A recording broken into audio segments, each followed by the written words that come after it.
Aujourd'hui, on se retrouve avec une vraie voiture de Texan. J'avais presque envie de mettre un Stetson, mais ça passe pas avec mes cheveux. Une Dodge Viper. On est dans le sud, il y a du soleil. Merci au Sony Speed Shop de nous accueillir à Nice. C'est parti, Viper! Bienvenue dans Speed Shop.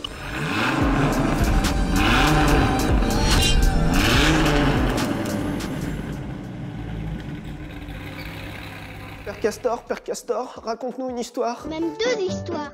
On est à la fin des années 80 et il y a un mec qui s'appelle Bob Lutz. Alors, même si son nom pourrait laisser penser qu'il est allemand, il est américain.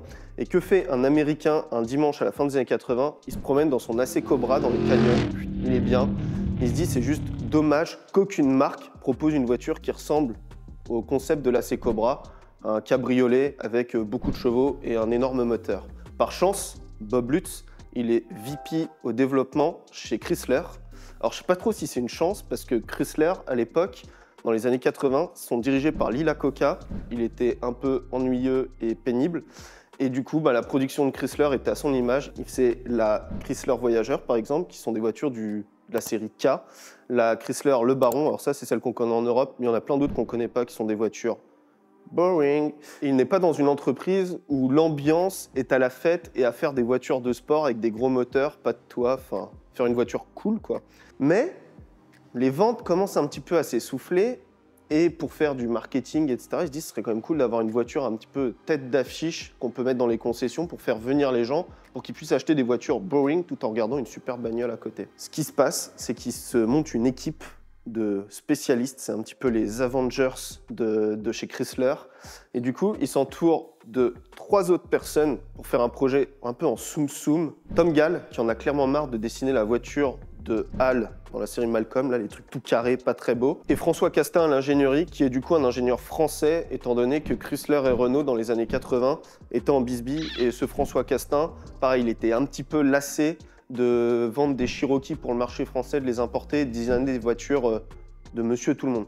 Donc il monte le projet, à la fin des années 80, 89, 90, et il la présente à Lee Iacocca, qui n'est pas très motivé. Et je vous ai dit qu'il y avait une 3e personne, c'est Carroll Shelby. Carroll Shelby est dans ce projet en tant que parrain, parce que lui aussi, il aimerait voir un petit peu renaître la flamme de l'Amérique sur les voitures sportives. Avec un petit peu de budget accordé par Lee Iacocca et Chrysler, il présente en 1992 à Indianapolis avec Carroll Shelby au volant. Ça avait de la gueule quand même, la Dodge Viper.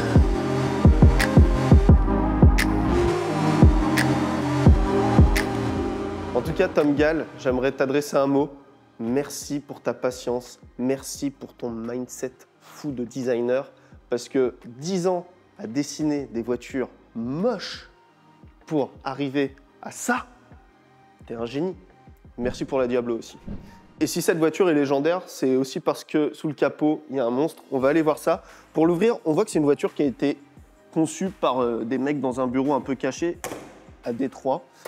Je viens de me prendre la prise Naka dans le nez. Sur la F40, par exemple, il y en a plein, des prises comme ça. Materazzi, le designer de la F40, les amis, parce que ce sont des appendices qui permettent d'avoir une très belle pénétration de l'air.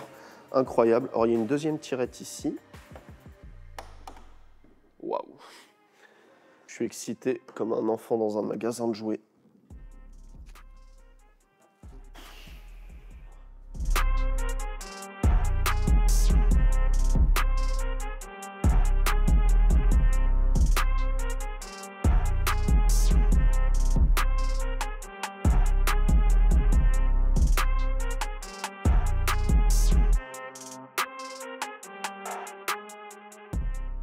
Avant de vous parler de la cathédrale qui se trouve devant nous et qui, très franchement, m'excite, j'aimerais juste qu'on regarde un petit peu comment c'est foutu et on verra un petit peu après dans la vidéo.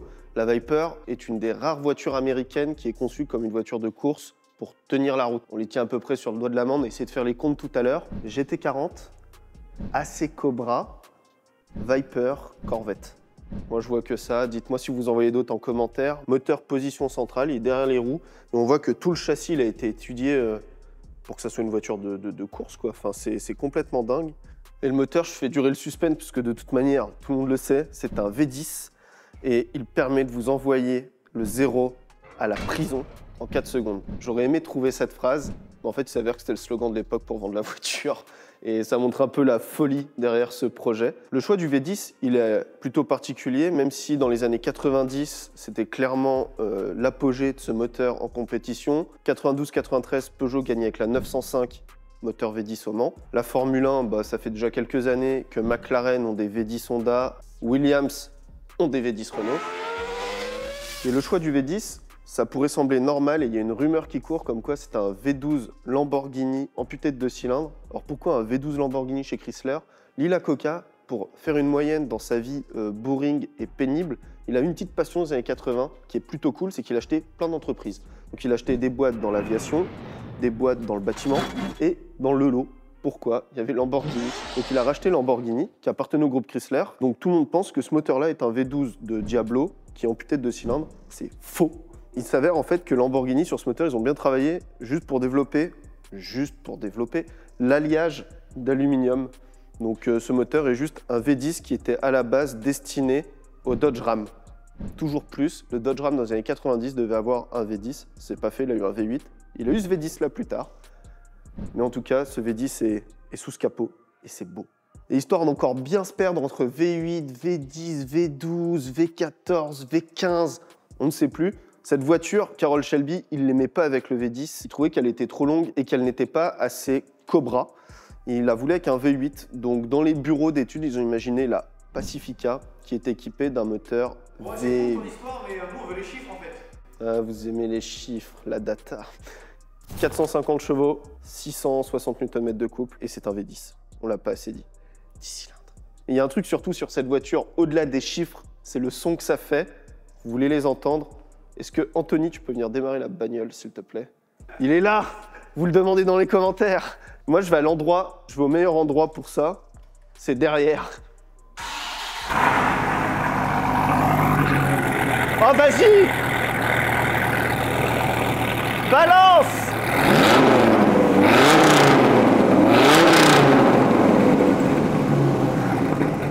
Ça rend heureux.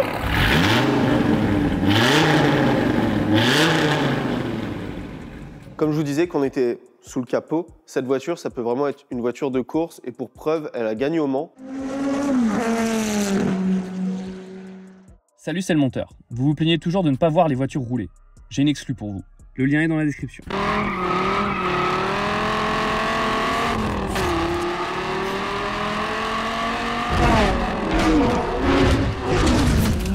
Alors, une première année, toujours un peu dans le même esprit, soum soum, on dit rien, une équipe privée qui a engagé une Viper, ça a bien fonctionné et donc Chrysler est allé voir chez des Français, chez Oreca, qui font des voitures de course depuis belle lurette, c'est des F2, F3 dans les années 70, et ils leur ont demandé de préparer des Vipers pour aller courir au Mans. Ça fait un petit peu encore un truc où il y a Shelby qui est au Mans et qui engage une voiture qui va tout détruire, bis repetita. Et cette voiture, du coup, préparée, il y a eu très peu de choses à faire dessus pour qu'elle marche plus fort et qu'elle soit performante. Le moteur était un petit peu reculé, rabaissé, etc. Et ça a permis aux Viper d'être premières dans leur catégorie en 98, 99 et 2000. Et en plus du Mans, c'est une voiture qui a découpé tout le monde, 24 heures de Spa, 24 heures du Nürburgring, etc., etc. On a assez parlé de course parce que cette voiture, c'est surtout une Madeleine de Proust. C'est la voiture qu'on a tous eue en Burago, à l'échelle comme ça. C'est une voiture qu'on a tous voulu avoir quand on était enfant. C'est une voiture qui fait juste rêver et ça se ressent quand tu es dans la rue avec où c'est un peu un aimant. Les gens te regardent comme ça, qu'est-ce que c'est? Je pense que les gens qui n'aiment pas les voitures ne savent même pas réellement ce que c'est. Est-ce que c'est une Corvette tuning? Est-ce que c'est une Ferrari? Non. Et je trouve ça assez marrant d'avoir une voiture qui est si connue pour les passionnés et en même temps qui est si inconnue pour les non-initiés. C'est une sorte d'ambivalence pour une voiture qui est juste incroyable. Et si plus tard vous étiez lassé de votre Burago, vous avez sûrement joué à Gran Turismo sur la PlayStation 1, le menu déroulant avec la Viper qui tourne sur elle-même comme ça. C'était fou. Et vous pouviez du coup conduire cette voiture et même en faisant des recherches, j'ai vu que vous pouviez la gagner. Pourquoi j'étais pas né quand la PS1 est sortie? J'aurais tenté de jouer et de gagner une Viper avec le jeu. Il fallait renvoyer le coupon par la poste. C'était comme ça à l'époque. Tu n'envoyais pas un mail. Tu fais le coupon, je veux gagner la Dodge Viper. Et tu pouvais peut-être gagner une Dodge Viper. Imagine ton père, ta mère qui t'emmène au collège dans la Dodge Viper qui est à ton nom alors que tu as 10 ans. C'est métaphysique.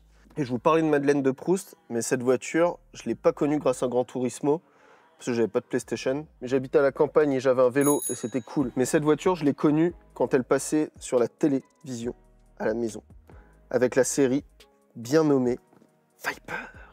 Alors, je vous fais vite fait le pitch de la série, mais c'était clairement, comme tous les films et les séries de voitures, pas formidable. C'est un bandit qui est repenti, on lui met une puce dans le cerveau, il a une Viper et il doit éradiquer la canaille de la ville de Metropolis. Et la Viper peut se transformer en un engin de guerre. Alors, la série a été produite entre 94 et 99. Dites-vous, il y avait des drones qui pouvaient sortir du toit, elle devenait grise, elle était blindée, elle était incassable, elle était fou.